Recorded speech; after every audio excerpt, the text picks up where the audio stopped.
नमस्कार दोस्तों, स्वागत है आपका वर्ल्ड ऑफ द मेगास वर्ल्ड के एक और नए एपिसोड में।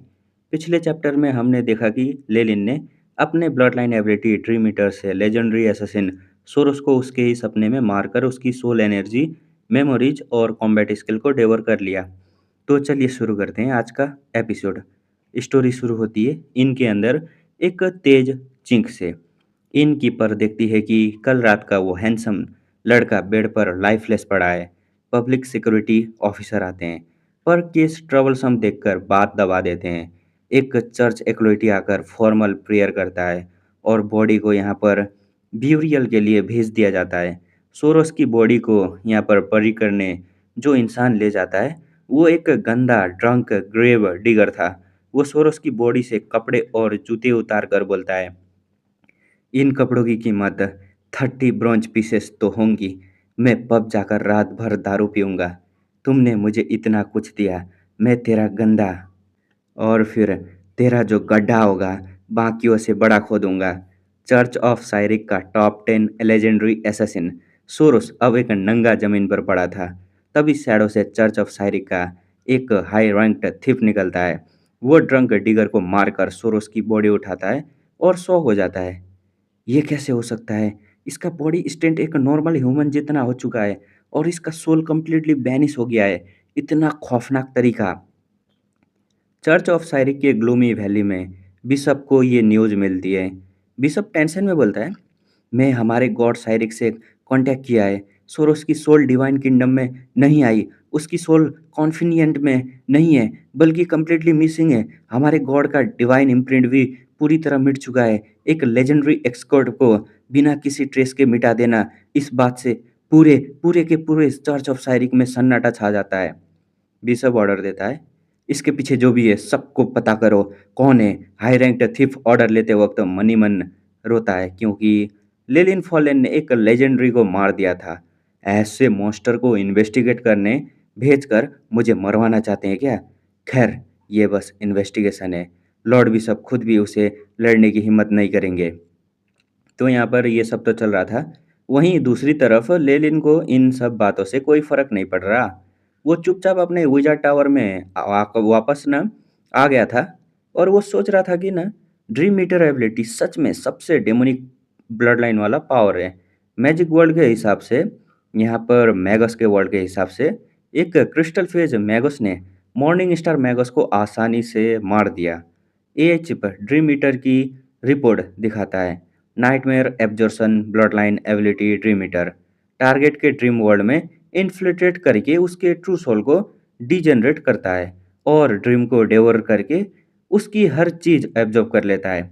वार्निंग यह है कि अगर टारगेट का सोल फोर्स ज़्यादा पावरफुल हुआ या वो ड्रीम समझ गया, तो होस्ट को इंजरी हो सकता है। मतलब लिमिट भी है, यहाँ पर 10 दिन में एक ही बार यूज कर सकता है। लेलिन स्माइल करते हुए बोलता है, सोल बैटल में मेरे वॉरलॉक सोल एक्सपीरियंस के सामने बस गॉड ही मुझे हरा हरा सकते हैं। बाकी का कोई मतलब मुकाबला ही नहीं है।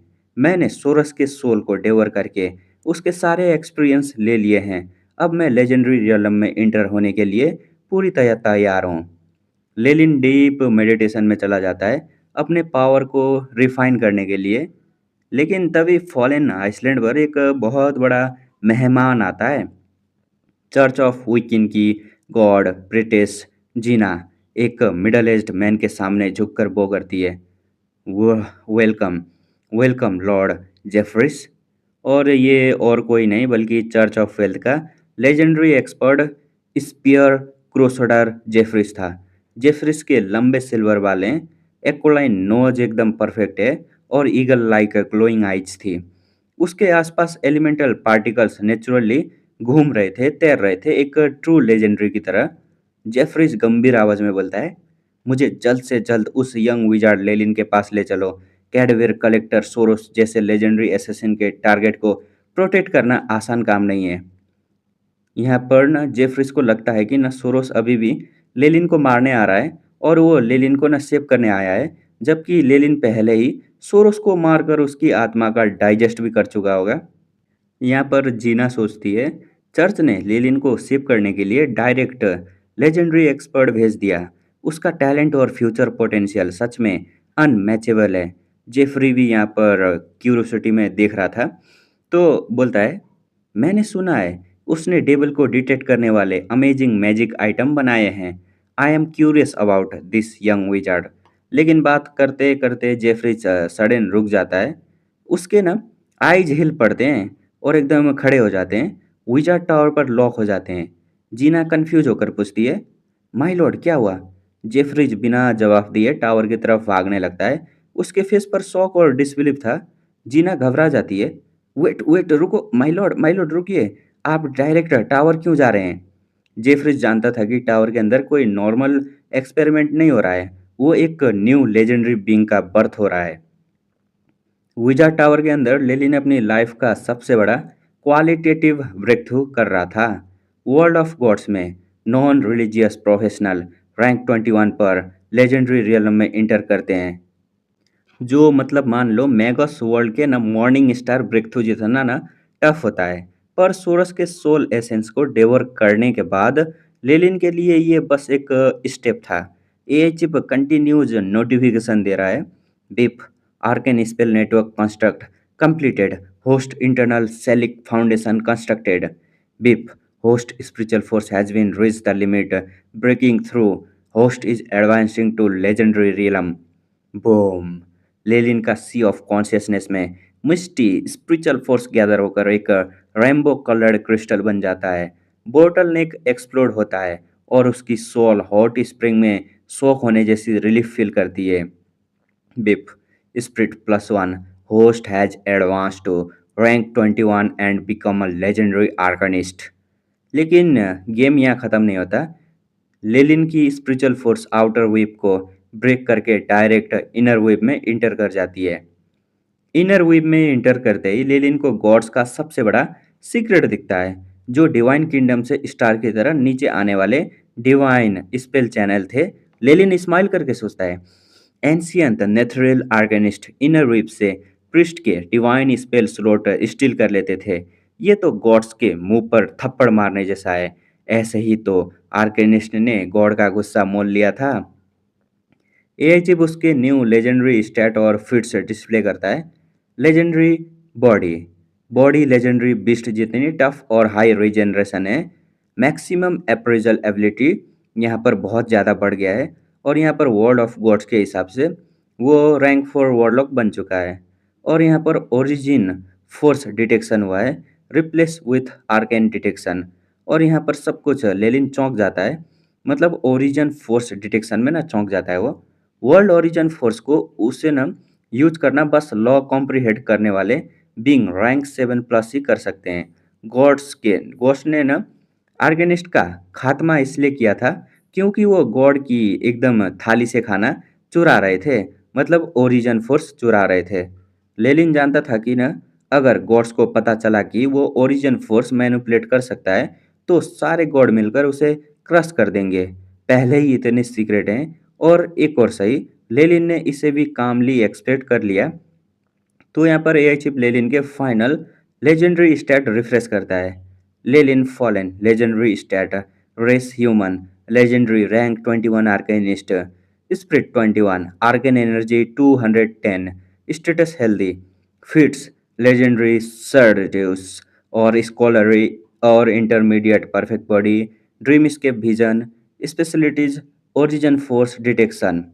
और यहाँ पर आर्केन एम्पलीफिकेशन इल्यूजन और वेव एनालाइजेज। लेवल 6 तक का 100% हो गया है सब कुछ। लेवल 7 में भी 97% हो गया है और लेवल 8 में 66%। लेवल 9 में 34.55%। स्पेल स्लॉट है रैंक 9 में 3, रैंक 8 में 5 और रैंक 7 में 7। लेलिन एक गहरी सांस लेता है और बोलता है, 20 साल से ज़्यादा हो गए मेरी सोल को स्प्लिट होकर वर्ल्ड ऑफ गॉड्स में आए हुए। फाइनली मैं मोर्टल वर्ल्ड के पीक पर पहुंच गया हूँ। लेजेंडरी बनना गॉडहुड की तरफ पहला कदम है। अब लेलिन का अगला टारगेट है डिविनिटी एक्लुमिनेट करना और डाइजेस्ट करना, गॉड फायर इग्नाइट करना और गॉड बनना। और बस 1 साल में आने वाले एंशियंट फ्लोटिंग सिटी को कैप्चर करना। लेलिन के लिए बाकी सब पानी के बुलबुले की तरह हैं। उसका अल्टीमेट एम बस ट्रुथ और इटर्निटी है। सीन शिफ्ट होता है विजार्ड टावर के बाहर से। जीना, जो गॉडेस ऑफ द वेल्थ के चर्च से है, वो अपने साथ आए लॉर्ड जेफरीज को देखती है और माइंड में थोड़ी कंफ्यूज होती है। जीना सोचती है कि लॉर्ड जेफरीज, जो खुद एक पावरफुल लेजेंडरी हैं, उन्हें किसी के गेट पर ऐसे रिस्पेक्टफुली खड़े होने की क्या ज़रूरत है। लेकिन जेफरीज बिल्कुल चुप, एक शार्प स्पीयर की तरह स्ट्रेट खड़े हैं। उनकी नज़र सिर्फ विजार्ड टावर के मेन एंट्रेंस पर है। और तवे रंबल ग्रांड इंट्रास खुलता है और बाहर आते हैं हमारे लेलिन फार्लियर अपने royal golden golden purple wizard रोब में। लेलिन थोड़ा पोलाइट स्माइल के साथ कहता है, मुझे उम्मीद नहीं थी कि लॉर्ड जेफरिज आप खुद यहाँ आएंगे। जीना जब लेलिन को देखती है तो उसे लगता है कि लेलिन पहले से पूरा बदल चुका है। हैंडसम और यंग तो वो पहले भी था, लेकिन अब उसकी ऑरा बिल्कुल अलग है। जीना को ऐसा लगता है जैसे लेलिन और लॉर्ड जेफरिज दोनों एक ही लेवल पर खड़े हों। पर जीना अपने दिमाग को झटकाती है और सोचती है, नहीं नहीं नहीं, ऐसा नहीं हो सकता। ऐसा कैसे हो सकता है? लॉर्ड जेफरिज तो एक लेजेंडरी है ना। लेकिन तभी लॉर्ड जेफरिज मुस्कुराते हुए कहते हैं, इंडीड माय लॉर्ड, आपने सच में लेजेंडरी रियलम में इंटर कर लिया है। ये सुनते ही वहाँ खड़े सभी लोगों के होश उड़ जाते हैं। जीना शौक में अपना मुंह पकड़ लेती है। फॉलन फैमिली के बाकी लोग और गार्ड खुशी और शौक से यहाँ पर शोर मचाने लगते हैं। जेफरिज आगे कहते हैं कि जब मुझे ब्रेक थ्रू की एनर्जी फील हुई थी, मुझे विश्वास नहीं हुआ कि ये आप हैं। आपकी उम्र सच में हम जैसे ओल्ड लोगों के लिए विश्वास करना मुश्किल है। यहाँ पर ना पॉइंट समझने वाला है। वर्ल्ड ऑफ गॉड में विजार्ड प्रोफेशन सबसे हार्ड और कॉम्प्लिकेटेड माना जाता है। बाकी क्लासेस शायद जल्दी लेवल अप कर लें, पर एक विजार्ड को हजारों मैजिकल फॉर्मूलाज, स्पेल और डीप नॉलेज चाहिए होती है। जीना मनी मन कैलकुलेट करती है, लेकिन अभी 25 साल का भी नहीं हुआ है। 25 की एज में एक लेजेंडरी विजार्ड बनना पूरे वर्ल्ड ऑफ गॉड के हिस्ट्री में एक सच्चा मिराकल है। जीना सोचती है कि लेनिन का नाम अब हिस्ट्री के पन्नों में हमेशा के लिए अमर हो चुका है और आने वाली जेनरेशन इसकी कहानियां सुनेंगी। लेकिन लेनिन अपने सिग्नेचर कोल्ड यत मॉडेस्ट नेचर के साथ मुस्कुरा कर कहता है, मैं तो बस किस्मत वाला था। लेलिन को पता है कि ना गॉडेस ऑफ द वेल्थ ने जेफरीज को उनकी हेल्प और प्रोटेक्शन के लिए भेजा था, तो वो उनके इस गुडविल के रेस्पेक्ट करता है।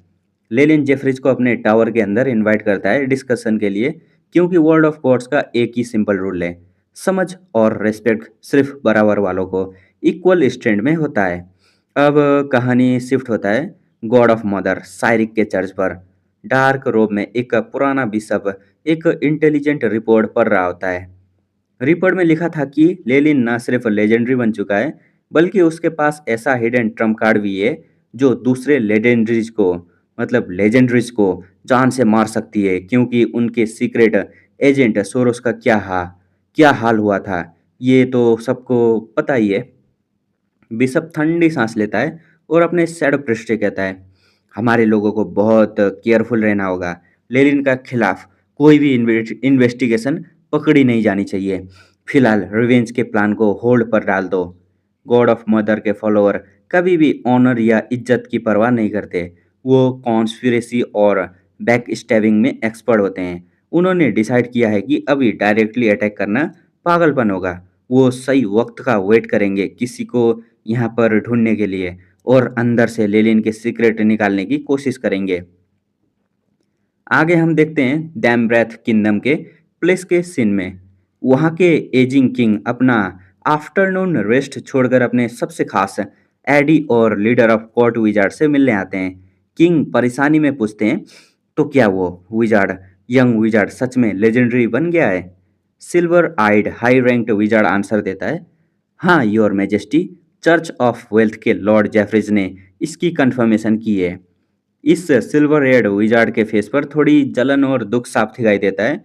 वो खुद सालों की मेहनत के बाद बस एक हाई रैंक्ड विजार्ड था, और एक 25 साल का लड़का उससे आगे निकलकर लेजेंडरी बन गया। किंग टेंशन में अपने सर को पकड़ता है और पूछता है कि हमें क्या करना चाहिए। हाई रैंक्ड विजार्ड एडवाइस देता है, पहली प्रायोरिटी यह है कि हमें उन्हें गुस्सा नहीं दिलाना है।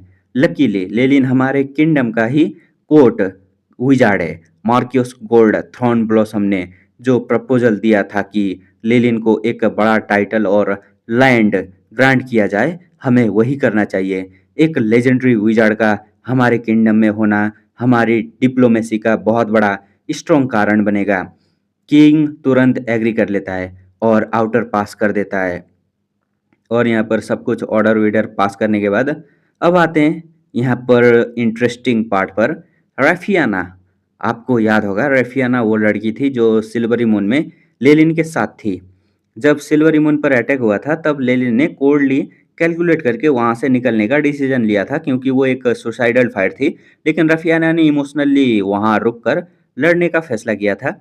रफियाना उस वार में बुरी तरह जख्मी हो गई और उसे गॉड ऑफ जस्टिस के मतलब पैलाडिन ने बचाया। वहाँ से रफियाना ने गॉड ऑफ जस्टिस पर अपनी फेथ दिखाई और वो एक ऑफिशियल पैलाडिन बन चुकी थी। ग्रैंडमा मारिया, चर्च की ओल्ड प्रीस्टेस्ट, रफियाना के पास आती है और कहती है चर्च चाहती है कि तुम फॉलन आइसलैंड पर एनवॉय राजदूत बनकर जाओ क्योंकि तुम लेलिन को पहले से ही जानती हो। ग्रैंड माँ मारिया के जाने के बाद रेफियाना डीप थॉट में चली जाती है।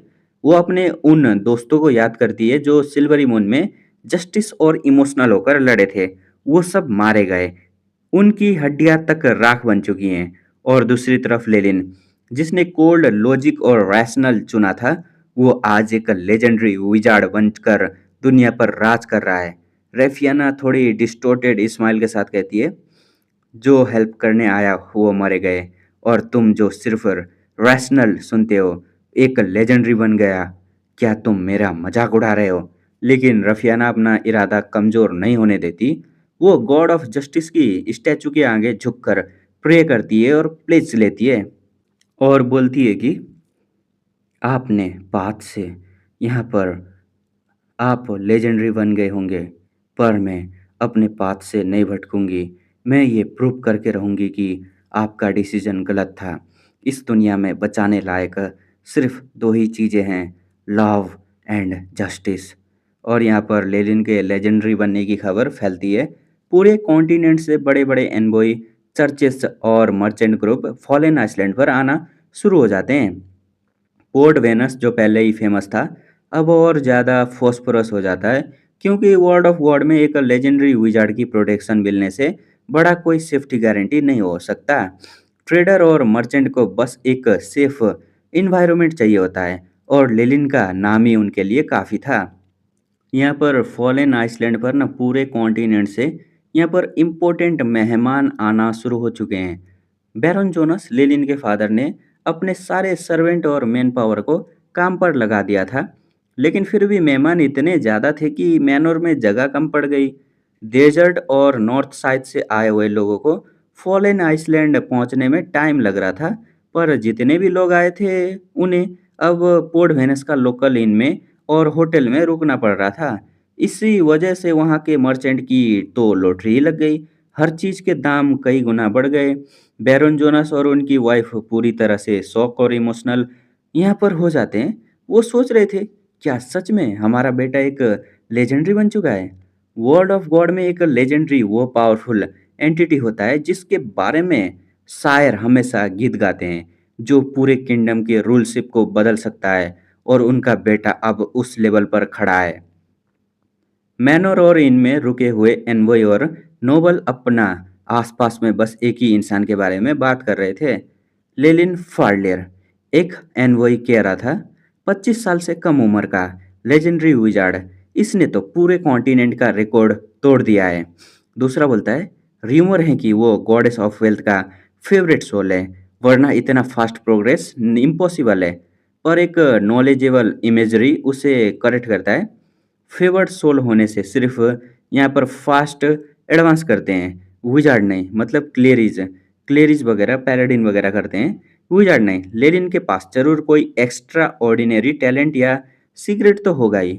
तभी एक जेलस और दुश्मन एनबॉय बोलता है, मैंने सुना है वो तो पहले एक पायरेट था और वो नेथरल की बैंड और डार्क रिसर्च भी करता है। लेकिन दूसरा समझदार बंदा उसे भी चुप करा देता है और बोलता है, भाई वो एक लेजेंडरी है, हर लेजेंडरी को कोई ना कोई डार्क रिसर्च करता ही है। और जहाँ तक पायरेट होने की बात है, डैम्ब्रेथ किंगडम का चीफ विजार्ड खुद यहाँ उसके स्वागत में आया है। अब उसके पास्ट पर सवाल उठाने का कोई मतलब नहीं है। वहाँ खड़े सभी लोग आखिर में बस एक ही बात का मतलब ना बात के ना खामोश हो जाते हैं। At the end of the day he is legendary. बस इसमें ही खत्म हो जाता है सब कुछ। जहाँ बाहर सभी लोग लेलिन की तारीफ कर रहे थे, लेलिन खुद अपने विजार्ड टावर के अंदर आराम से बैठा हुआ था। लेकिन अगर आप उसे ध्यान से देखें तो उसके गोल्डन हेयर के नीचे एक डार्क रेड लाइट ग्लो कर रही थी। उसका पूरा जिस्म डार्क रेड रूइन से ढका हुआ था और उसके फोrehead पर एक रेड लाइन चमक रही थी। ये थी उसकी नाइटमेयर फॉर्म और ड्रीम फोर्स। इस स्टेट में लेलिन के पास ना एक मैजिकल पावर आ जाती है।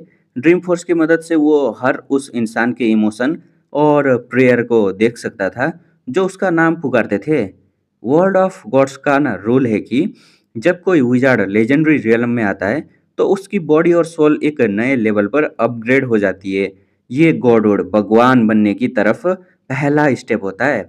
एक लेजेंडरी इंसान अपने वर्शिपर की फेथ को फील कर सकता है। अगर वो काफ़ी साल तक फेथ एक्युमुलेट करे तो वो डिविनिटी फॉर्म पर हासिल कर सकता है, अपनी गॉड फायर जला सकता है और एक डेमी गॉड बन सकता है।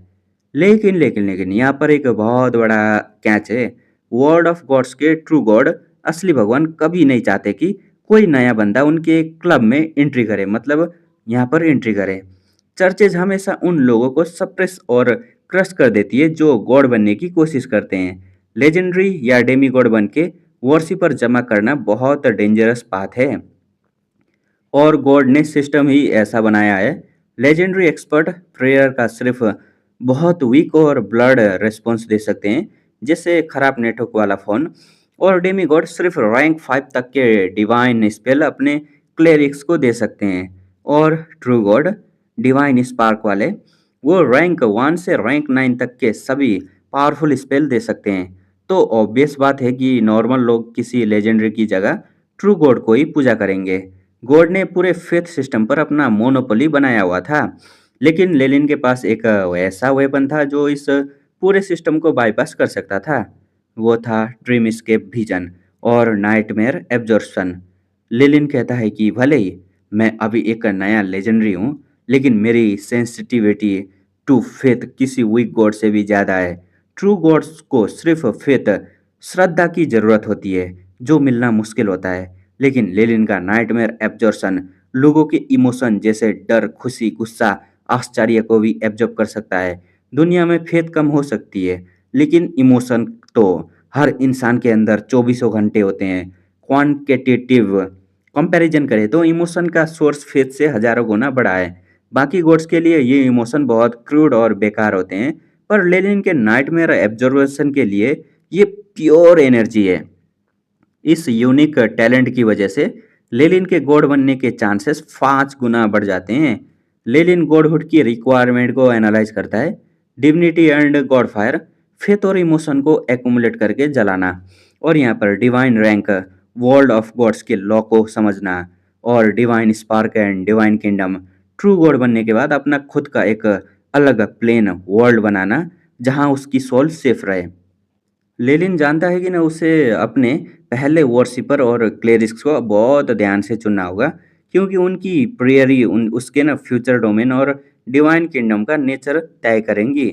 बेल्जेबब के डेविल वर्शिपर तो बस उसकी पावर बढ़ाने के लिए थे, उन्हें वो अपने मेन चर्चेस के क्लेरिक नहीं बना सकता था। इसलिए लेनिन ने एक लॉन्ग टर्म प्लान बनाया। डैम ब्रेथ किंगडम में विस्काउंट टीम की मदद से अनंत बच्चों, ऑर्फन को सिक्योरिटी और यहाँ पर सीक्रेटली रिक्वायर्ड मतलब ना रिक्रूट किया जा रहा है। उन्हें बचपन से ही लेनिन की फिलोसॉफी और टीचिंग में ट्रेन किया जाएगा, ताकि अगली जनरेशन में सबसे लॉयल स्लेरिक तैयार हो सकें। लेनिन ने अब अपनी नज़रें आसमान के तारों पर टिका ली है। वो सेकुलर वर्ल्ड की तारीफों से बहकने वाला नहीं है। उसका एक ही गोल है, यहाँ पर गॉडहुड तक पहुँचना। यहाँ पर न लेनिन अपने नाइटमेयर एब्जॉर्बिंग फिजिक और ड्रीम फोर्स रूइन के साथ मेडिटेशन कर रहा है। उसका फोrehead पर बनाना वर्टिकल रेड आई खुला हुआ है, जिससे वो अपने वर्शिपर की हर प्रेयर और उसके अंदर का रॉ इमोशन को एब्जॉर्ब कर रहा है। लेलिन सोचता है कि वर्ल्ड ऑफ गॉड्स में वर्शिपर पूजा करने वाले सबसे बड़ा रिसोर्स होते हैं। जब वो जिंदा होते हैं तो वो अनलिमिटेड फेट देते हैं, जब वो मर जाते हैं तो उनकी सोल पवित्र आत्मा बन जाती है और ओवर टाइम वो वैल्यूएंट सोल या होली स्पिरिट बन सकती हैं, जो रैंक 5 और रैंक 6 मैगोस के बराबर पावरफुल होते हैं। इसी वजह से सभी ट्रू गॉड्स अपने वर्शिपर को बहुत संभाल कर रखते हैं, यहाँ तक कि एक खास गॉड है, helm, the God of protection, जिसका काम ही ये देखना है कि कोई इविल गॉड या फॉल्स गॉड लोगों की फेथ चुरा तो नहीं रहा। लेकिन लेलिन बहुत स्मार्ट है। वो जानता है कि न अभी सीक्रेटली डेविल वर्शिपर और आउटर सीज का नेटिव लोगों को से फेथ इकट्ठा करना सेफ है। वो कहता है अभी मुझे शैडो में रहकर क्वाइटली पावरफुल पावर को एक्युमुलेट करना होगा।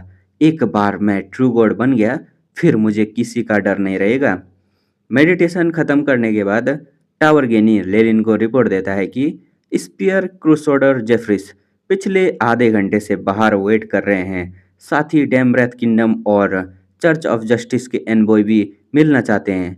लेनिन जेफरिस से मिलने जाता है और पोलाइटली बोलता है सेनेटरीज एप्लोराइज, मतलब माफ़ी चाहता हूँ लॉर्ड जेफरिस, मैं मेडिटेशन में बिजी था। जेफरिस मुस्कुरा कर बोलता है अरे अरे कोई बात नहीं, आप जैसा डिसिप्लिन्ड और हार्ड वर्किंग विजार्ड ही इतनी कम उम्र में ये अचीवमेंट हासिल कर सकता है। और यहाँ पर टी और स्नैक के बाद लेलिन पूछता है कि जेफरिस के आने का मेन मोटिव क्या है। जेफरिस बताता है कि जब भी कोई नया बंदा लेजेंडरी रियलम में आता है तो उसके लिए यहाँ पर ना कॉन्टिनेंटल अलायंस ऑफ लेजेंडरीज के कुछ अनस्पोकन रूल्स होते हैं जो फॉलो करने पड़ते हैं। जेफरिज को ना यहाँ पर जेफरिज वो 4 मेन रूल बताता है। यहाँ पर जहाँ बहुत ना आबादी हो वहाँ आपस में बैटल नहीं करना है, और जहाँ पर ना मतलब डेविल और डेमन के साथ हाथ मिलाना नहीं है, और यहाँ पर प्राइवेटली अपनी फेथ को नहीं फैलाना, फॉल्स गॉड बनने की कोशिश नहीं करना है, और ऐसे मास पोल्यूशन वाले एक्सपेरिमेंट या लेजेंडरी स्पेल नहीं कास्ट करना जिससे पूरा इलाका तबाह हो जाए। लेलिन माइंड में सोचता है कि ये रूल्स काफ़ी रीजनेबल हैं, और सबसे अच्छी बात यह है कि इसके लिए कोई स्ट्रिक्ट मैजिक कॉन्ट्रैक्ट साइन नहीं करना पड़ता। जेफरीज लेलिन को एनुअल लेजेंडरी अलायंस मीटिंग में इनवाइट करता है और फिर वहाँ से निकल जाता है। जेफरीज के जाने के बाद लेलिन डैमब्रेथ किंगडम के चीफ विजार्ड कोर्ट इनवॉय से मिलता है। वो चीफ विजार्ड जो खुद एक हाई रैंक्ड विजार्ड था, लेलिन के आगे बहुत पोलाइट और रेस्पेक्टफुल बिहेव करता है। वो किंग का ऑफिशियल आदेश लेलिन के सामने रखता है, और ये गिफ्ट सुनकर लेलिन भी सरप्राइज हो जाता है। किंग ने क्या क्या दिया था। बैरोन जोनस लेलिन के फादर को मार्क्यूस बनाया गया। फॉलेन आइसलैंड के आसपास जितने भी बैरन मतलब बंजर आइसलैंड थे वो सब ऑफिशियली फॉलेन फैमिली का जमीन घोषित कर दिया गया। लेलिन को ऑनरली ड्यूक का टाइटल दिया गया। देखने में तो ना ये बस एक कुछ आइसलैंड लगते हैं, लेकिन जियोग्राफिकली देखा जाए तो उस सी रीजन का एरिया डेमब्रेथ किंगडम के आधे एरिया के बराबर था। किंग ने बेसिकली पूरे आउटर सीज का आधा हिस्सा लेलिन और उसकी फैमिली के नाम कर दिया था। लेलिन जानता था कि न एक लेजेंडरी विजार्ड होने के नाते ये उसका हक था, लेकिन किंग किंग की न इस गुडविल का को न वो हैप्पीली एक्सेप्ट कर लेता है। लेलिन उस चीफ विजार्ड को कुछ मैजिकल टिप और गाइडेंस देता है, जिससे वो हाई रैंक्ड विजार्ड बेहद खुश होकर वहाँ से चला जाता है। अब यहाँ पर इंटेंसली देखते हैं। लेलिन यहाँ पर ना टावर गेनी को ऑर्डर देता है चर्च ऑफ जस्टिस के एनवाई को अंदर भेजो। गेट खुलता है और अंदर आता है एक लंबा खूबसूरत मतलब लंबी खूबसूरत female knight, Rafiana. Rafiana polite वो करती है, long time no see wizard Lelin, church of justice की तरफ से मैं आपको लेजेंडरी बनने पर कॉन्ग्रेचुलेट करती हूँ। लेलिन उसकी तरफ देखता है, उसके दिमाग में ना पुरानी यादें आती हैं, और वो हल्की स्माइल के साथ कहता है सच में बहुत लंबा समय हो गया रफियाना। लेलिन एक अच्छे दोस्त की तरह रफियाना को बताता है कि ना, और वो अपने ना मैजिकल पपेट को ना साउथ के स्पेशल पर्पल फ्रूट लेने भेजता है। लेलिन फ्रेंडली टोन में पूछता है कि सिल्वरी मून छोड़ने के बाद वो चर्च ऑफ जस्टिस में कैसे शामिल हुई। लेकिन रफियाना के अंदर गुस्सा और फ्रस्ट्रेशन भरने लगता है। वाह! क्योंकि रफियाना ने सोचा था कि जब वो लेलिन से मिलेगी, तो शायद लेलिन के फेस पर थोड़ा गिल्ट या रिग्रेट होगा, उन दोस्तों के लिए जो सिल्वरी मून में मारे गए थे। लेकिन लेलिन बिल्कुल काम, रिलैक्स्ड और यहाँ पर कुछ भी नहीं सोच रहा था। उसके लिए पुरानी बातें अब एक छोटा-सा पास्ट इंसिडेंट थी। रेफियाना पर्पल फ्रूट को हाथ में पकड़ती है। उसके मन ही मन एक आग सुलग रही होती है। वो सोचती है कैसे लेनिन का ये कोल्ड लॉजिक और नॉन चैलेंट एटीट्यूड उसे अंदर से चिढ़ा रहा है। तो यहाँ पर बहुत गुस्से में है ये। रफियाना लेनिन को अपनी ना कहानी बताती है कैसे सिल्वरी मून के फॉल के बाद उसे एक पैलाडिन ने बचाया और वो गॉड ऑफ जस्टिस के चर्च में शामिल हो गई। लेनिन अपना टी कप एकदम ना हाथ में पकड़े हुए शांति से सुन रहा होता है। उसने देखा कि रफियाना के अंदर जो उसने पहले डेविल मार्क लगाया था, अब गॉड ऑफ जस्टिस के डिवाइन पावर के साथ एक परफेक्ट बैलेंस बना चुका है। लेनिन मन ही मन मुस्कुराकर सोचता है, डेंजरस पाथ पर चलती हुई सोल, ये तो और भी इंटरेस्टिंग है। तभी रफियाना की आंखों में आंसू आ जाते हैं और वो कहती है, लॉर्ड लेनिन, मैं यहाँ आपसे एक हेल्प मांगने आई हूँ। रफियाना बताती है कि चर्च ऑफ जस्टिस और क्वीन एलेस्ट्रियल मिलकर नॉर्थ को ऑक्स के मतलब चंगुल से आज़ाद करने की तैयारी कर रहे हैं, लेकिन न उनके पास लेजेंडरीज की कमी है। वो बोलती है, आपको पहले सिल्वरी मून ने हेल्प की थी, तो प्लीज़ उन बेचारे मासूम लोगों के लिए हमारे साथ वार में चलो। लेनिन अंदर से न रोअलाइज़ करता है और सोचता है, कितनी नाइव है ये लड़की। किसी लेजेंडरी विज़ार्ड को बिना किसी पेमेंट या फ़ायदे के वार में बुलाना चाहती है। लेनिन ने सिल्वरी मून से जो भी नॉलेज ली थी, वो उसने अपनी मेहनत और वार अचीवमेंट से कमाए थे। वो उनका मतलब ना कोई कर्ज़दार तो नहीं था। लेनिन पहले तो सीधा मना कर देता है, मेरे पास अभी बहुत इम्पोर्टेंट काम है, मुझे वेस्ट साइड जाना है। ये सुनते ही रफियानी की आंखें आंखें ना एकदम नूर ही छिन जाता है और वो बिल्कुल होपलेस हो जाती है। लेकिन तभी लेनिन अपना ना एकदम स्टेटमेंट बदलता है, लेकिन अगर तुम कुछ साल वेट कर सकते हो मतलब कर सकती हो तो शायद मैं नॉर्थ आ सकूं। रफियाना तुरंत खुश होकर ना खड़ी हो जाती है, हमें हमें अभी ईयर लगाने मतलब ना बहुत साल लगेंगे तैयारी करने में, मैं वेट करूंगी। वो लोग आपका ये एहसान कभी नहीं भूलेंगे। रफियाना के जाने के बाद लेनिन चिंता में न डूब जाता है। लेनिन ने हाँ सिर्फ इसलिए नहीं कहा था क्योंकि वो दयालु था, बल्कि उसे नॉर्थ से एक बहुत ही इम्पोर्टेंट चीज़ फ्लोटिंग सिटी चाहिए थी। लेनिन एनालाइज करता है कि ना नॉर्थ की कंडीशन बहुत ख़राब है। ह्यूमन स्लेव्स को ओक्स द्वारा टॉर्चर किया जा रहा है, सॉफ्ट हार्टेड क्वीन एलेस्ट्रियल की वजह से। मतलब न छुपने के बावजूद वापस लड़ाई में कूद रही है वो। लेकिन यहाँ पर न सिर्फ ह्यूमन वार नहीं चल रही थी, पिछले मिस्ट्रिया गॉड ऑफ मैजिक और tyre God God of justice जैसे बड़े बड़े गॉड्स का गेम चल रहा था अंदर ही अंदर। लेनिन सोचता है कि अगर वो नॉर्थ की वार में जंप करेगा तो वो ऑक्स गॉड जैसे ग्रोमुस का दुश्मन बन जाएगा।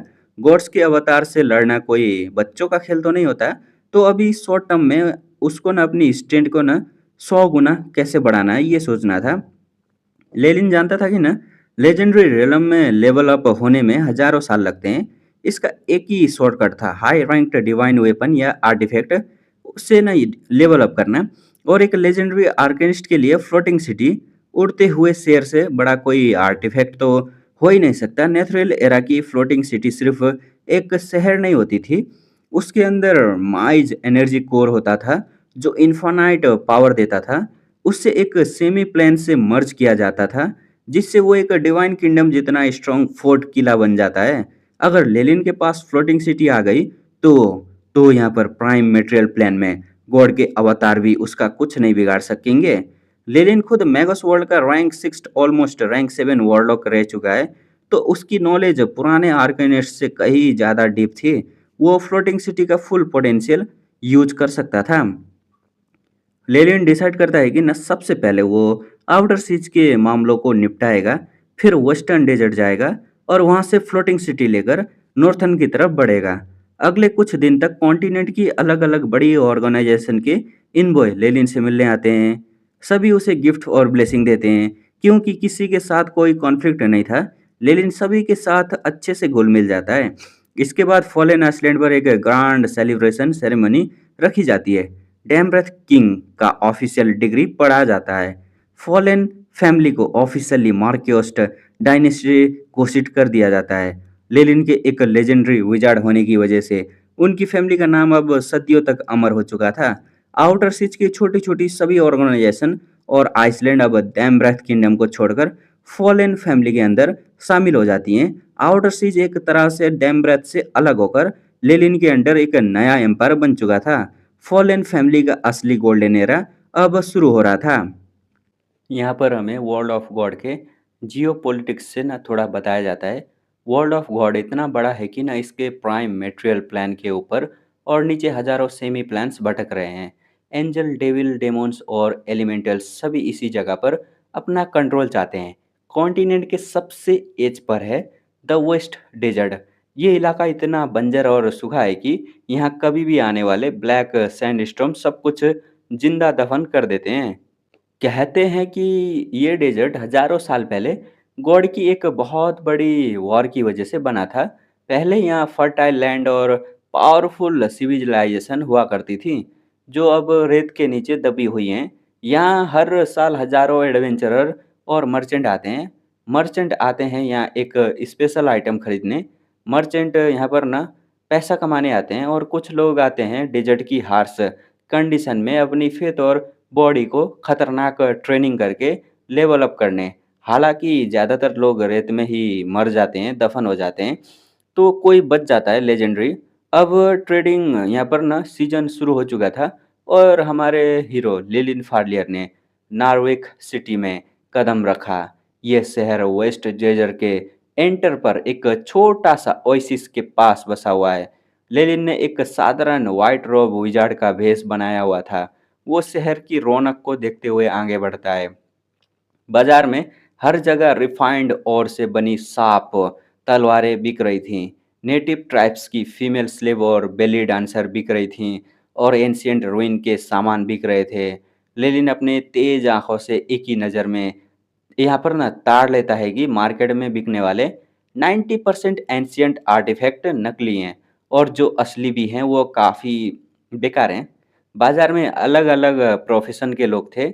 वॉरियर, थीव, असैसिन, बार्ड्स और डेजर्ट स्वर्ड्समैन सभी लोग ब्लैक सैंडस्टॉर्म हटने का वेट कर रहे थे, ताकि डेजर्ट के अंदर जाकर एंशियंट रूइन को लूट सकें और ओवरनाइट अमीर बन सकें। लेलिन को डेजर्ट में मतलब फ्रोस्ट फॉल वैली तक पहुंचने के लिए एक गाइड की ज़रूरत थी। इसलिए वो इन्फॉर्मेशन निकालने के लिए एक क्राउड मतलब टावरेन बार के अंदर एंटर करता है। टावरेन मतलब बार के अंदर का माहौल एकदम अलग था। धूल की तक पर वाइल पहने हुए खूबसूरत बेली डांसर डांस कर रही थी। उनके पैरों के नीचे घुंघरू छन छन बज रहे थे, और दारू से धुत मर्चेंट स्टेज पर गोल्ड और सिल्वर कॉइन फेंक रहे थे। लेलिन हल्का सा स्माइल करता है और अपने शार्प सेंस से पूरे हॉल को स्कैन करता है। तभी उसकी नज़र राइट साइड की बड़ी राउंड टेबल पर पड़ती है।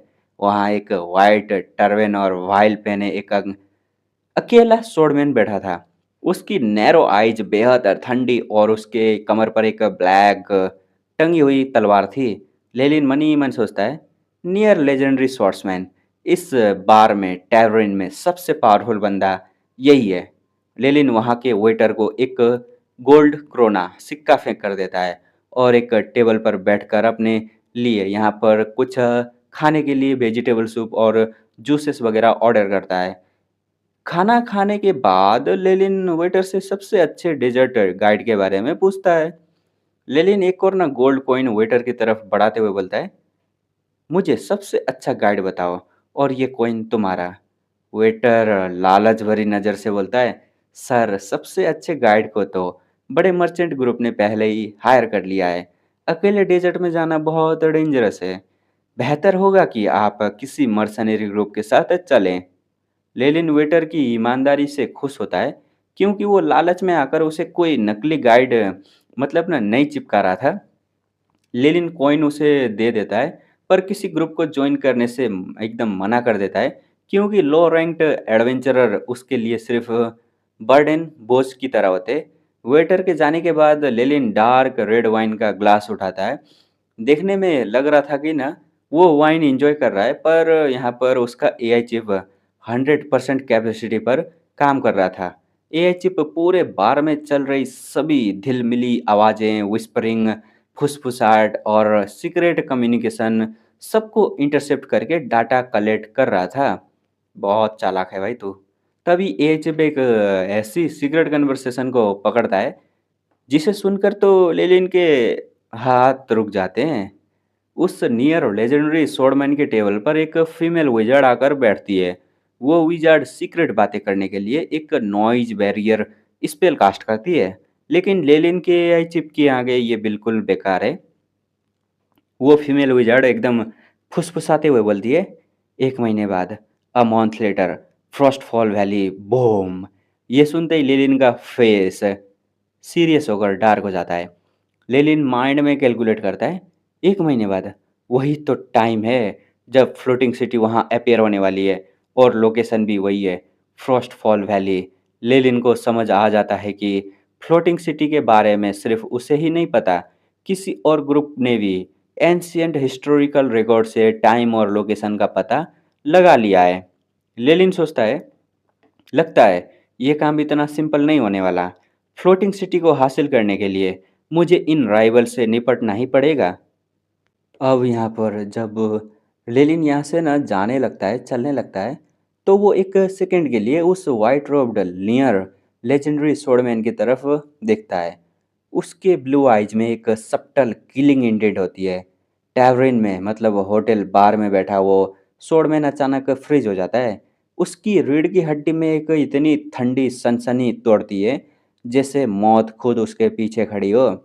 उसके साथ बैठी फीमेल विजार्ड चौंक कर पूछती है, क्या हुआ? स्वॉर्डमैन कंफ्यूज होकर आप आसपास देखता है और बोलता है, कुछ नहीं कुछ नहीं, मुझे लगा जैसे कोई बहुत बड़ा खतरा पास में था।" ब्लैक रोब्ड कॉम्पेनियन बोलता है, तुम पैरानॉइड हो रहे हो, हमें अपनी मिशन की बातें सीक्रेट रखनी है। लेकिन वो स्वॉर्डमैन अपनी तलवार से हाथ नहीं हटाता। लेलिन बाहर निकलकर मुस्कुराता है और सोचता है, इसका इंस्टिंक्ट बहुत अच्छा है। अगर ये अगले कुछ साल जिंदा रहा तो लेजेंडरी बन जाएगा, बट क्या ये जिंदा रह पाएगा? टैवरिन से बाहर से निकलकर लेलिन यहाँ पर नैरविक सिटी के रौनक भरे मार्केट में टहलने लगता है। वो एक रिच नोबल जैसा कपड़े में पहने हुए था, तो लोकल, मतलब दुकानदार दुकानदार की नज़र उस पर पड़ती है। तभी एक गोल्डन हेयर्ड ओल्ड मैन जिसका नाम है ओल्ड जैफर, वो आता है। लेलिन को एक फेक गोल्डन स्केप्टर दिखाकर चिल्लाता है, आओ साहब, आए साहब, ये देखो एंशियंट सन डायनेस्टी का स्केप्टर। मैंने इसे डेडली रूइन से निकाला था। इसमें मिल्क और हनी की रिवर का सीक्रेट है। सिर्फ 100 कोल्ड क्रोनोस में अब पक्का आपका हो जाएगा। लेलिन को पता था ये सब बकवास है। उसके पास स्कॉर्ली फीट और एआई चिप की स्कैनिंग पावर थी, जिससे वो एक माइक्रो सेकंड में पहचान लेता है कि सारे आइटम नकली हैं। लेकिन लेलिन एक डम रिच नोवेल बनने का नाटक करता है। वो कहता है, वाह, ये काफ़ी अच्छा दिखाई दे रहा है। लेलिन 7-8 नकली आइटम चुनने लगता है और फिर जेफर के पूरे स्टॉल के सामान खरीदने का नाटक करता है। ओल्ड जेफर की खुशी का कोई ठिकाना नहीं था। बाकी दुकानदार उससे जलने लगते हैं। जेफर बोलता है, सब्जी मिलाकर, ये सब मिलाकर सब्जी 1372 गोल्ड क्रोनाज हुए सैब। लोड यहाँ पर लेलिन बोलता है, चलेगा चलेगा चलेगा चलेगा, चलो चर्च ऑफ वेल्थ से गोल्ड विड्रॉ कर लेते हैं। चर्च ऑफ वेल्थ से पैसे निकाल कर लेलिन ओल्ड जेफर को भेज देता है। फिर एक सुनसान कॉर्नर में आकर लेलिन वो सारा नकली सामान कचरे की तरह जमीन पर फेंक देता है। आखिर लेलिन ने इतना नाटक क्यों किया? मतलब न, गौर से देखो, लेलिन की नज़र उन नकली खिलौनों पर नहीं, बल्कि उस ग्रेसी ब्लैक क्लॉथ, गंदे काले कपड़े पर थी जिस पर जेफर ने सामान सजाया था। ए चिप की स्कैनिंग से लेलिन को पता चलता है कि ये कोई आम कपड़ा नहीं था, ये एक लेजेंडरी मैजिक बीस्ट हाइड छाल था, और उस हाइड पर एंशियंट इंफॉर्मेशन इनक्रिप्टेड कोड में लिखी हुई थी। लेलिन सोचता है, जेफर को अगर पता चल जाए कि उसने एक लेजेंडरी हाइड को नकली सामान बचाने के लिए कपड़ा बनाया हुआ था, तो वो शर्म से सुसाइड कर लेगा। वेस्ट डेजर्ट पहले नेथुरल एम्पायर का कोर एरिया हुआ करता था। इसी वजह से यहाँ के एंशिएंट रूइन में नेथरियल और लॉस्ट सिविलाइजेशन के सीक्रेट दबे हुए हैं। लेलिन एआई चिप को ऑर्डर देता है कि इस हाइट पर लिखी इनक्रिप्टेड इंफॉर्मेशन को यहाँ पर न्यूट्रलाइज करे। एक हिडन ट्रेजर मिलने के बाद लेलिन का मूड काफ़ी अच्छा हो जाता है। वो मार्केट में आगे बढ़ता है, तभी उसे एक बच्ची के रोने की आवाज़ सुनाई देती है। Hello bro, hello, please please help us, नीचे please, please please uncle help us, wake up. आगे जाकर लेनिन देखता है कि लोगों का एक बहुत बड़ा क्राउड जमा था। सर्कल के बीच में एक अहेड उम्र मिडल एज का एडवेंचरर जमीन पर गिरा हुआ था। उसके होठ ब्लू मतलब नीले पड़ चुके थे, जो मतलब ना साफ इशारा था कि उसे डेजर्ट के किसी डेडली क्रिएचर ने जहर दे दिया है या पॉइजन कर दिया है। एक एक्सपीरियंस्ड मर्सनरी उसका नेक चेक करता है और बोलता है, इससे बहुत खतरनाक जहर चढ़ा है। जब तक कोई हाई रैंक प्रिस्ट आकर न्यूट्रलाइज पॉइजन स्पेल नहीं मारता, ये नहीं बचेगा। यहाँ कोई हाई रैंक प्रिस्ट है? ये सुनते ही क्राउड के लोग पीछे हटने लगते हैं, क्योंकि अगर बंदा मर गया तो गार्ड आएंगे, इंटरोगेशन होगा और जेलर करप्शन करके उन्हें ही फंसाएंगे। और यहाँ पर बच्ची यहाँ पर रो रो कर यहाँ पर बिलख रही थी, पर लोग बिना परवाह किए वहाँ से जाने लगते हैं। ह्यूमन नेचर की सेल्फिशनेस मतलब सेल्फिशनेस और यहाँ पर साफ दिखाई देती है। वो मर्सिनरी भी हेल्पलेस होकर लड़की के पास कॉपर कॉइन का एक छोटा सा बैग रखता है और बोलता है, इनसे अपने अंकल को दफन कर देना, और वहाँ से भाग जाता है वो भी। विवियन मतलब वो लड़की का नाम है विवियन, अपने जहर से तड़पते हुए अंकल के पास रो रही थी। मार्केट के लोग और ठग्स बेहद रूथलेस और सेल्फिश थे। वो ना सिर्फ उस छोटे कॉपर कॉइन को मतलब ना लूटना चाहते थे, बल्कि विवियन उसको भी चाइल्ड ट्रैफिकर को बेचने की गंदी योजना बना रहे थे। लेलिन साइड में एकदम हाथ बांधे एक गॉड की तरह एकदम सीधा खड़ा था। वो सब देख रहा था ये सब, उसे किसी के मरने या जीने से कोई फ़र्क नहीं पड़ता था। लेकिन तभी लेनिन की नज़र एक अजीब बंदे पर पड़ती है। वो एक मॉन्क था। उसके बाल छोटे थे, भूने थे और मोटे थे वो मोटा था वो। कपड़े फटे पुराने सेक वाले और पैर में सिर्फ़ एक जूता था। उसके चेहरे पर एक अजीब-सा इस्माइल था, जिसे देखकर लोग दूर हट जा रहे थे यहाँ से। लेकिन लेनिन उसे न देखता है और अलर्ट हो जाता है। अ मॉन्क, और वो भी लेजेंडरी रियलम का। मॉन्क्स से डेविल और गॉड भी डरते हैं, क्योंकि उनकी सोल इतनी स्ट्रांग होती है कि कोई उन्हें करप्ट नहीं कर सकता। लेनिन यहाँ पर सोचता है, क्या ये मॉन्क भी फ्लोटिंग सिटी के लिए यहाँ आया है? अगर ऐसा है तो मेरा प्लान और मैं और बहुत बड़ा ठेड ऐड हो चुका है मेरे लिए। वो मॉन्क विवियन के पास आता है। विवियन उसे भिखारी समझकर कॉपर कॉइन देने लगती है, पर मॉन्क मुस्कुरा कर कहता है, धन्यवाद बेटी, पर मैं पैसा नहीं लेता। मॉन्क एडवेंचर के पास जाता है और देखता है कि उसे हेल्थ फ्रॉम फ्लावर का पॉइजनस म्यूटेशन हुआ है। मॉन्क के शरीर से एक बेहद वार्म गोल्डन लाइट निकलता है और एडवेंचरर के बॉडी में इंटर करता है। मार्केट में खड़ा एक बंदा चिल्ला उठता है, पॉइजन रिमूवल नहीं, ये तो रैंक 9 डिवाइन स्पेल है, ट्रू रेजरेक्शन है। ये लेवल 9 का स्पेल था, जिसे कास्ट करने के लिए इंसान का रैंक 19 पर होना जरूरी होता है। पूरे मार्केट में सन्नाटा छा जाता है। लोग खौफ और एकदम सम्मान से मोंग को देखने लगते हैं। विवियन के अंकल की आंखें खुल जाती हैं। उनका जहर बिल्कुल गायब हो चुका था। विवियन अपने अंकल से लिपट कर रोने लगती है। एडवेंचरर जो थे जब मतलब ना उठता है और मोंग को थैंक बोलने पर पैसे देने लगता है, तो मोंग कहता है, ह्यूमर, अरे लड़के, जख्मियों की मदद करना तो मेरा काम ही है ना। और वो वहाँ से निकल जाता है। मॉन्क जाते जाते एक बार न उस कॉर्नर की तरफ देखता है जहाँ लेलिन खड़ा था। लेलिन शैडो में छिप जाता है। मॉन्क के जाने के बाद लेलिन हैप्पी हर्ट से सोचता है, इसके सेंसेस और स्वॉर्डमैन से कहीं ज़्यादा तेज हैं। मतलब ना स्वॉर्डमैन से भी ज़्यादा तेज हैं इसके सेंसेस। मुझे बहुत जल्दी मूव करना होगा। रात ढल जाती है। नॉर्विक सिटी शांत हो जाता है और सभी लोग सो जाते हैं। लेलिन शहर के एक यहाँ पर ऊंचे टावर पर खड़ा होता है। उसके फोrehead पर एक रेड क्रैक खुलता है और उसकी आंखें रेड लाइट से चमकने लगती हैं। ये था उसका मतलब स्पेल था यार, ड्रीम स्केप व्यू। लेनिन की नज़रों में एकदम मतलब ना सो रहे बंदे का ड्रीम एक स्टार की तरह चमक रहा था। कॉमनर के ड्रीम फेंट वाइट लाइट जैसे थे। हाई रैंक्ड प्रोफेशनल के ड्रीम टॉर्च की तरह ग्लो कर रहे थे। और लेजेंडरी मॉन्क का ड्रीम एक ऐसा पिलर ऑफ लाइट थी जो सीधे आसमान को छू रही थी।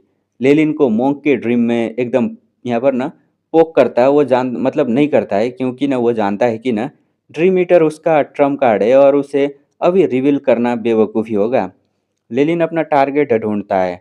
वो नियर लेजेंडरी स्वॉर्डमैन और उसकी फैमिली विजार्ड इन लोगों के ड्रीम में एकदम अंदर ना चमक रहे थे। मतलब हमने देखा था ना, वो स्वॉर्डमैन वो बार में बैठा था और वो लड़की थी, उसका ही ड्रीम दिख रहा था यहाँ पर।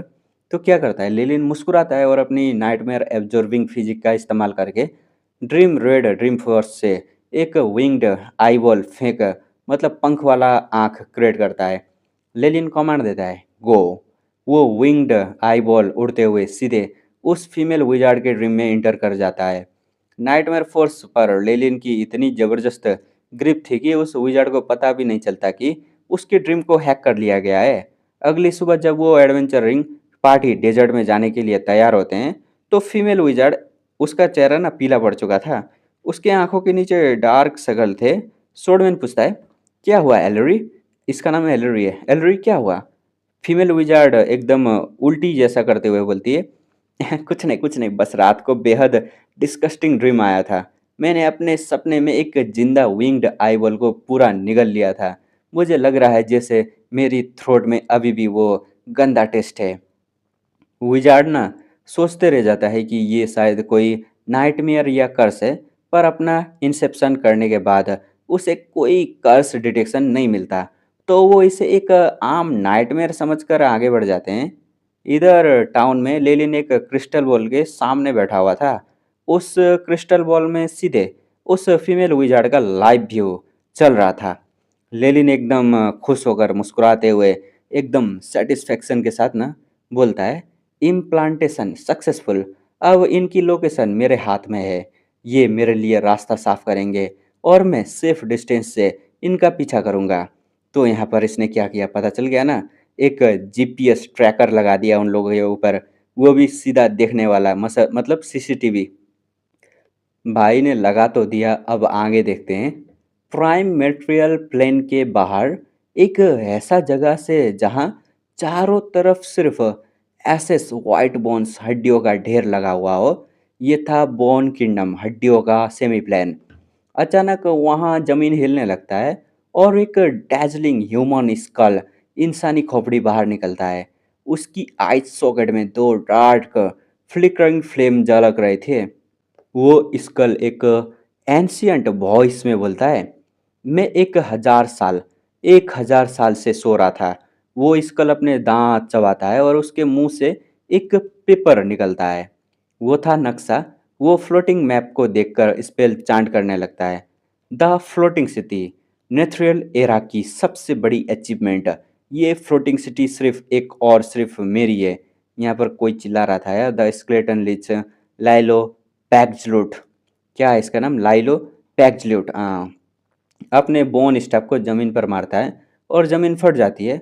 वहाँ से निकलता है उसका सबसे फेवरेट पेट, एक 10 metre tall two headed bone dragon. दो जो ना सैरो एकदम ना यहाँ पर हड्डियों का ड्रैगन जैसा दिख रहा था। लिच उस बोन ड्रैगन पर बैठता है और वायलेंट एलिमेंटल स्टॉर्म के चीरते हुए वेस्ट डेजर्ट की तरफ निकल पड़ता है। अच्छा, तो ये भी आ चुका है मैदान में। पूरे वर्ल्ड ऑफ गॉड में गॉड्स और एंशियंट बीइंग की कॉन्शियसनेस अचानक एक्टिवेट हो जाती हैं। सभी समझ जाते हैं कि एनबॉय ऑफ डेथ स्केलेटन लिच जाग चुका है।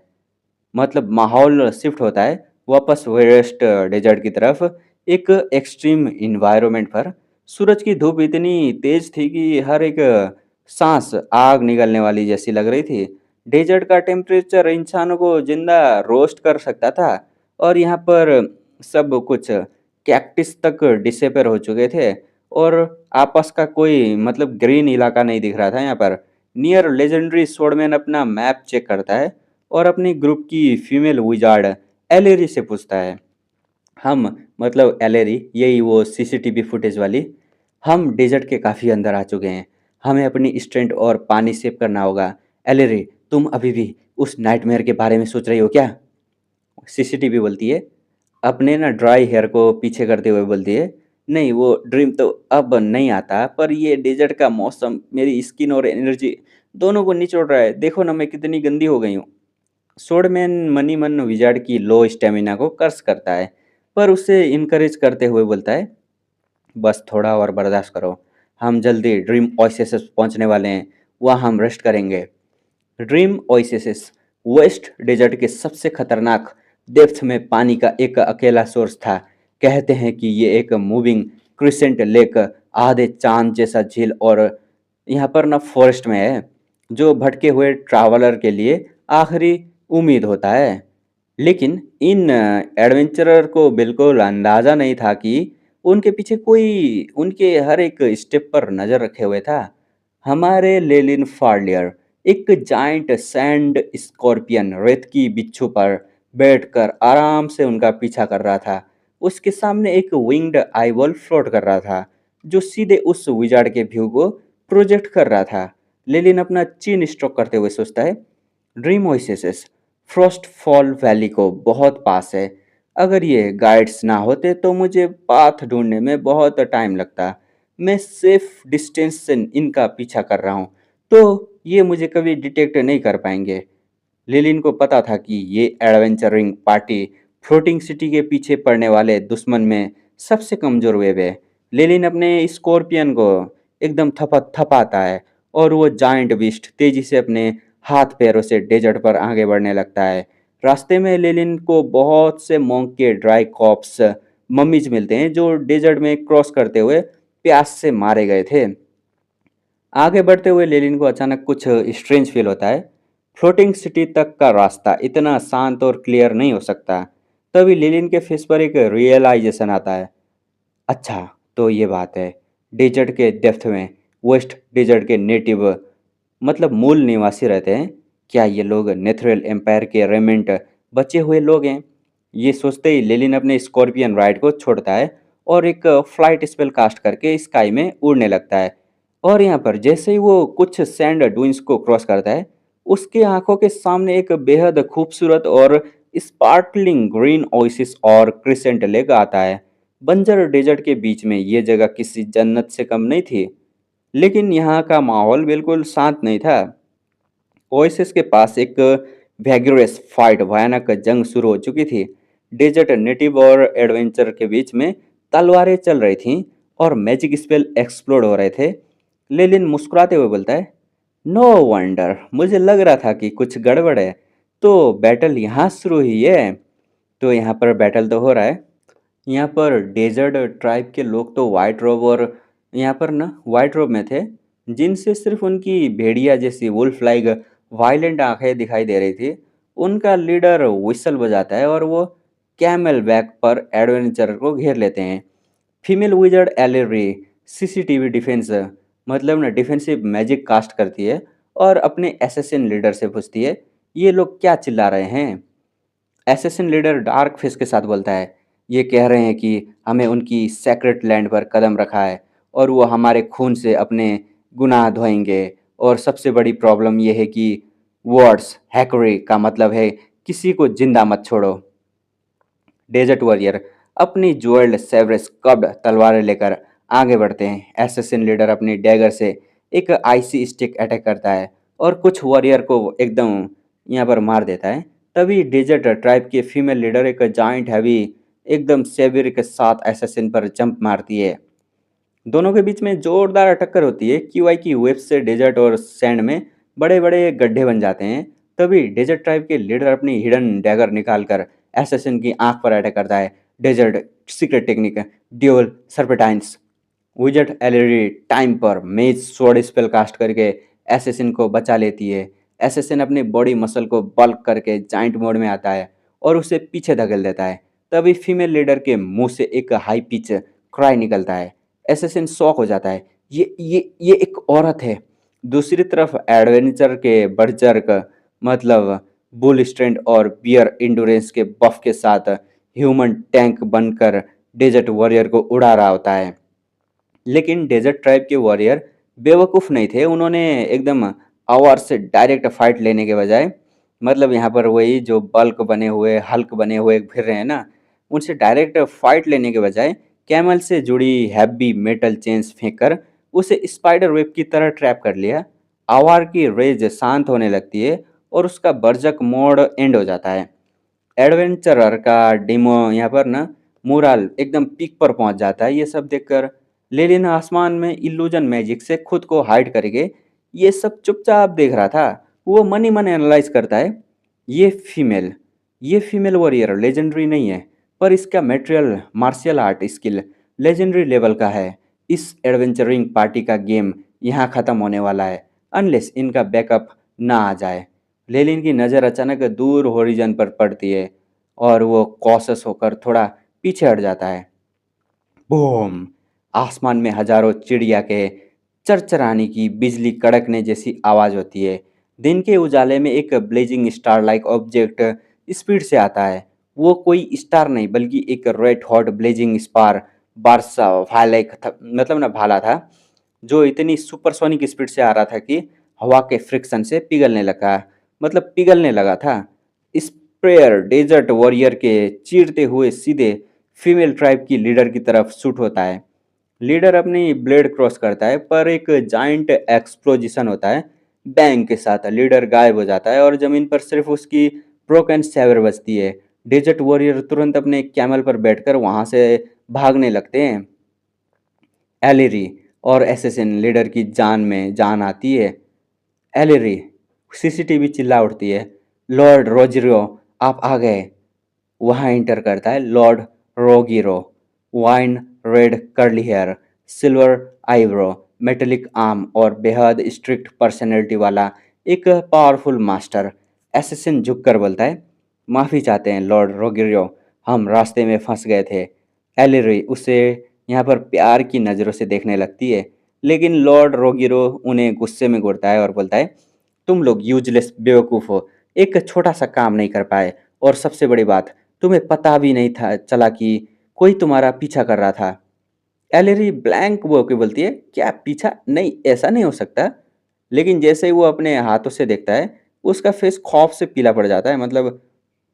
मतलब उसके हाथ में ना उसके जेड वाइट स्किन पर थिक पज फील्ड, मतलब गंदे पसीनों और किस्ट उगने लगते हैं। वाइट स्मोक उसकी बॉडी से निकलने लगता है।